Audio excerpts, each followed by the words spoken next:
কাৰ কৃপাত উভতগুৰে নাচিছে গোৱালপাৰাৰ লক্ষীপুৰৰ ৰেঞ্জাৰ ধ্ৰুৱ দত্ত। ৰাইজৰ ধাৰাবাহিক প্ৰতিবাদৰ পিছতো নাই কোনো ব্যৱস্থা।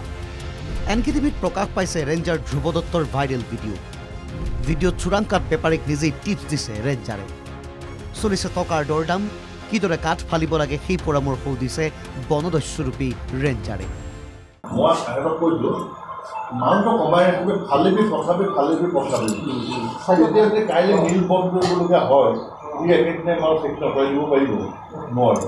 ই কোনো সেই কথাটো আজিলৈকে মোৰ পৰা নকৰোঁ। কিন্তু অইন মিলত যোৱা হ'ল 2-3 গাড়ীতকৈ মাল বেছি নোপোৱা সদায় খালা পলাই তুমি ডেম চাল বিয়া কৰেগা পইচা দিছোঁ মিল চলাইছোঁ বিয়া কৰিব। লক্ষীপুৰৰ যোগদানৰ পিছৰে পৰা ভাইৰেল হৈ আহিছে এনেসমূহ ভিডিঅ'। ফলত দীৰ্ঘদিনৰ পৰাই ৰাইজে বনদস্যুৰূপী বিষয়া এজনৰ বিৰুদ্ধে সাব্যস্ত কৰি আহিছে প্ৰতিবাদ। সোমবাৰেও লক্ষীপুৰৰ ৰাঙাতাৰী ৰাজহুৱা খেলপথাৰত খিলঞ্জীয়া ৰাইজে সাব্যস্ত কৰে প্ৰতিবাদ।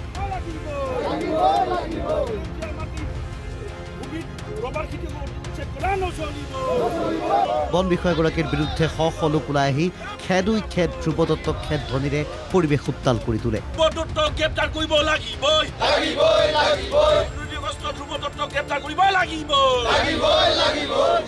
অবৈধ মাটি খনন, বালি খনন, কাঠফলা মিল আদিৰ পৰা লাখে লাখে টকা সংগ্ৰহৰ অভিযোগ আছে দত্তৰ বিৰুদ্ধে। বিভাগৰ দুটাকৈ গৃহ বিক্ৰী কৰি খোৱাৰো আছে অভিযোগ, হিচাপ দিছে ৰাইজে। লক্ষীপুৰ অঞ্চলত বিভিন্ন অঞ্চলত কাঠফলা মিল বহুৱাই তেখেতে লাখ লাখ টকা মাটি খনন কৰি লাখ লাখ টকা আৰু বালি খনন কৰি লাখ লাখ টকা আহৰণ কৰি মাহেকত 20,000কে তেখেতে কালেকশ্যন কৰি আছে। সেইটো হ'লে মাহত 6 লাখ টকা। কাঠ কৰিওৱা গাড়ী সৰু ডাঙৰ 20টাতকৈ অধিক আছে। আমি 20টা যদি ধৰোঁ 20,000কে মাহেকত 4 লাখ টকা।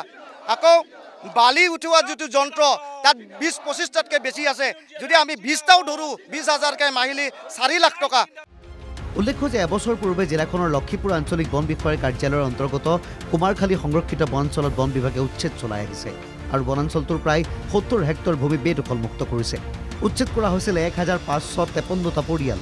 পিছে সেই ঠাইতে চলি আছে অবৈধ মাটি খনন। ৰেঞ্জাৰ ধ্ৰুৱ দত্তৰ কিবাত মাফিয়াই চলাই আছে খনন কাৰ্য। ইফালে ধ্ৰুৱ দত্তৰ দুৰ্নীতিৰ বিৰুদ্ধে কোনোবাই মাত মাতিলেই তেওঁৰ জীৱনলৈ আহে ভাবুকি। তেওঁৰ দুৰ্নীতি যেতিয়াই প্ৰতিবাদ কৰে তেতিয়াই তেওঁ দাবী ধমকিৰে ভয় ভাবুকিৰে তেওঁ মানুহ ভীতিগ্ৰস্ত কৰাৰ চেষ্টা কৰে। আৰু ইয়াৰ কাৰণে এই অঞ্চলৰ খিলঞ্জীয়া লক্ষীপুৰ অঞ্চলৰ খিলঞ্জীয়া ৰাইজে জাগিছে। যেতিয়ালৈকে তেওঁক গ্ৰেপ্তাৰ নকৰে, যেতিয়ালৈকে তেখেতক চাকৰিৰ পৰা বৰ্খাস্ত নকৰে, আয়কৰ বিভাগৰ দ্বাৰা কোনো ধৰণৰ যদি ব্যৱস্থা নকৰে তেতিয়ালৈকে আমাৰ সংগ্ৰাম চলিব। তেখেতক ৰাইজে কিয় কয় বনদস্যু বুলি? কাৰণ কি তেখেতৰ কৰ্মৰ ফল এইটো গভৰ্ণমেণ্টে পাব লগা ৰেভিনিউখিনি ৰয়েলটিখিনি গভৰ্ণমেণ্টে নাপায়। কাৰ পকেটত গৈ আছে সেইটো তদন্ত হ'ব লাগে। পিছে ইমানৰ পিছতো কিয় গাদী নলৰে ৰেঞ্জাৰ ধ্ৰুৱ দত্তৰ? কিয় নিশ্চুপ গোৱালপাৰাৰ DFO তেজেশ মৰিস্বামী? মুখ্যমন্ত্ৰী ডাঙৰীয়া, ইমানৰ পিছতো আপোনাক আৰু কিবা প্ৰমাণ লাগেনে?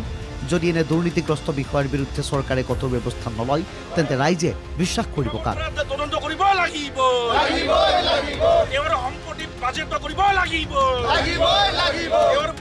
ভিডিঅ' জাৰ্নেলিষ্ট সঞ্জীৱ দাসৰ সহযোগত লক্ষীপুৰৰ পৰা জহিৰুল ইছলামৰ সৈতে গোৱালপাৰাৰ পৰা ৰচিদুল হুছেইনৰ ৰিপৰ্ট NKTV+।